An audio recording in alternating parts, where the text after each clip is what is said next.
Throughout history, human beings have had a wide range of beliefs and explanations for the world around them. Some of these beliefs were based on scientific observations and experimentation, while others were rooted in superstition and tradition. In this video, we will take a look at 10 random beliefs from the past, from ancient civilizations to medieval Europe. Are you glued to learning new things every day?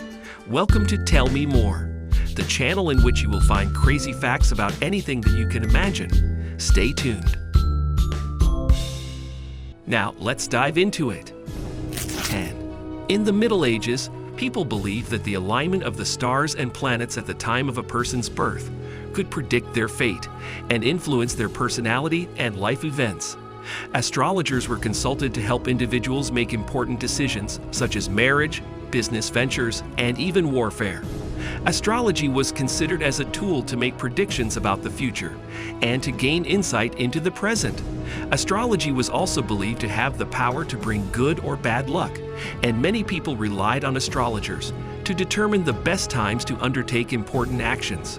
Celestial events such as eclipses were also believed to bring good or bad luck, and many people took great care to avoid undertaking important actions during these events. 9. In ancient Egypt, the heart was considered to be the most important organ in the body and the source of emotion, intellect, and the home of the soul. The ancient Egyptians believed that the heart, not the brain, was the center of the body, and that it played a crucial role in a person's thoughts, emotions, and actions. The heart was seen as the seat of the soul and a repository of a person's memories, thoughts, and feelings. The heart was also central to their belief system. It was believed that the heart would be weighed against the feather of truth in the afterlife. The heart was considered to be the only organ that remained in the body after death, and it was often mummified and placed in special containers known as canopic jars, which were buried with the individual. This random belief from the past was believed to preserve the heart for the afterlife and to ensure that it could be weighed against the feather of truth. 8. In medieval Europe, the theory of the four humors was widely accepted. This random belief stated that the human body was made up of four basic fluids or humors: blood, phlegm, yellow bile, and black bile. These humors were believed to be responsible for maintaining the balance and health of the body, and any imbalance among them was thought to be the cause of illnesses and diseases. An excess or deficiency of any one humor could lead to an imbalance in the body, which in turn could lead to different illnesses. Treatments for illnesses were aimed at restoring the balance of the humors. This was done by using a variety of methods, such as bloodletting, purging, and using herbal remedies.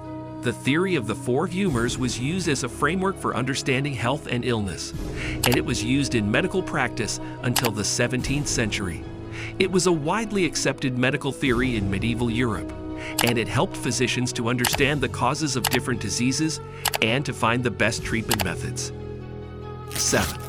In ancient China, it was believed that the soul had three parts: the hun, the po, and the shen. The hun, also known as the ethereal soul, was believed to be the higher spiritual aspect of a person that would continue to exist after death and join the ancestors in the afterlife. The po, also known as the corporeal soul, was associated with the earth and the physical body, and it was thought to remain with the corpse after death and would eventually disintegrate. The shen, also known as the spiritual soul, was considered to be the essence of a person, and it was believed to be the source of a person's consciousness and intelligence, and it was thought to remain active after death and to be responsible for guiding the dead in the afterlife. The balance and harmony between these three souls were necessary for a person to lead a healthy and fulfilled life.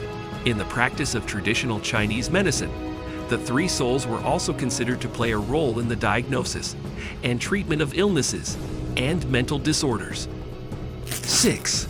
In the 16th century, the prevailing belief was that the Earth was the center of the universe and that the sun and planets revolved around it. This random belief from the past was called a geocentric model, and it was supported by the Catholic Church. However, during the same century, the Polish astronomer Nicholas Copernicus proposed a different model, known as the heliocentric model, which stated that the sun was the center of the universe, and the Earth and other planets revolved around it. This idea was met with strong resistance from the Catholic Church and other religious institutions, as it contradicted the prevailing belief and the religious teachings. Those who proposed or supported the heliocentric model were at risk of persecution by the Church and accused of heresy. Galileo was one of the most famous examples. It wasn't until the 17th century, with the work of scientists such as Galileo and Johannes Kepler, that the heliocentric model gained widespread acceptance among the scientific community. Before we move further, don't forget to subscribe to our channel and give this video a thumbs up. 5. In ancient Greece, the philosopher Empedocles was the first to propose that the world was made up of 4 elements: earth, water, air, and fire. These elements were thought to be the building blocks of everything in the universe, and everything was made up of different combinations of these elements. The element of earth was associated with solidity and stability. Water was associated with fluidity and change. Air was associated with movement and breath, and fire was associated with heat and energy. Aristotle later developed a similar theory, in which he believed that everything in the universe was made up of these 4 elements, and that everything could be reduced to them. This belief in the 4 elements was widely accepted in ancient Greece, and it had a significant influence on the development of science, medicine, and philosophy. This belief was later adopted by the Roman and medieval cultures, and it remained an important concept in Western thought until the 17th century. 4. In medieval Europe, there was a random belief called Phrenology, which stated that the number of bumps on a person's head could indicate their intelligence and character. Phrenologists believed that the brain was made up of different areas, each responsible for a specific personality trait or intellectual ability, and that these areas were reflected in the shape of the skull. This practice was popular in Europe and America, and it was used to evaluate people's potential in various fields, such as education, law, and the military.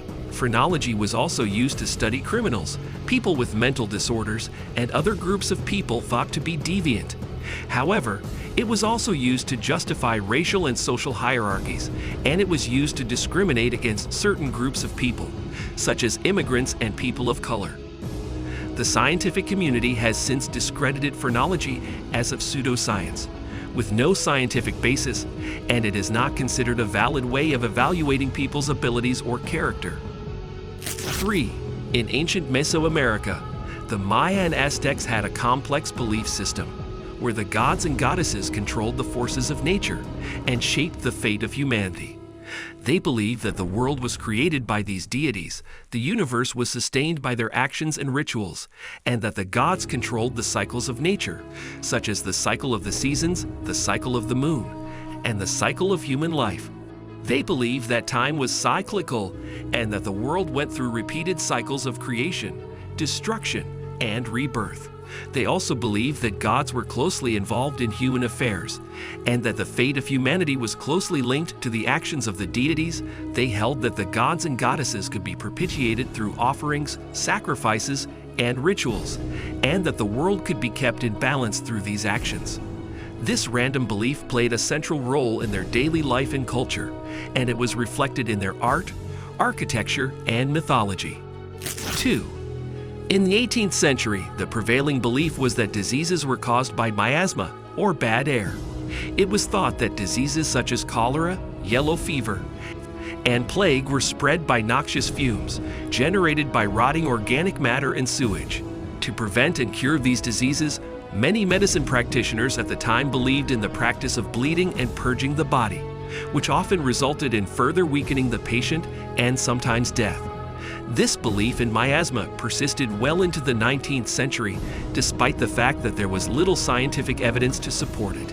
It wasn't until the work of scientists such as John Snow, who proved that cholera was spread through contaminated water, that the miasma theory began to be questioned.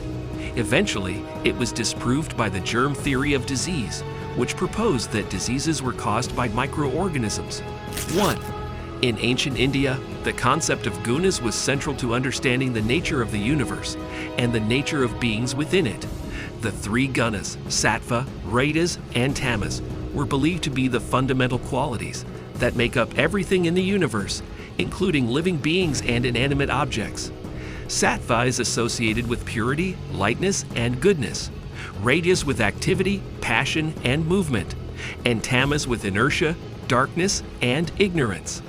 According to Indian philosophy, the balance of these three gunas determines the nature of a thing, and the goal of spiritual practice is to achieve a balance of these gunas. A balance is considered to be the state of equilibrium that leads to spiritual liberation or enlightenment. An excess of any guna can lead to negative consequences, such as attachment, anger, or delusion. Therefore, spiritual practice is seen as a way to bring balance to the gunas and to ultimately achieve a state of inner peace and understanding. That's all. Hope you have enjoyed this video. Would you have believed in any of these 10 random beliefs from the past? Tell us in the comment section. Don't forget to subscribe to our channel, give the video a thumbs up, and turn on post notification so that you do not miss the upcoming videos. See you in the next one.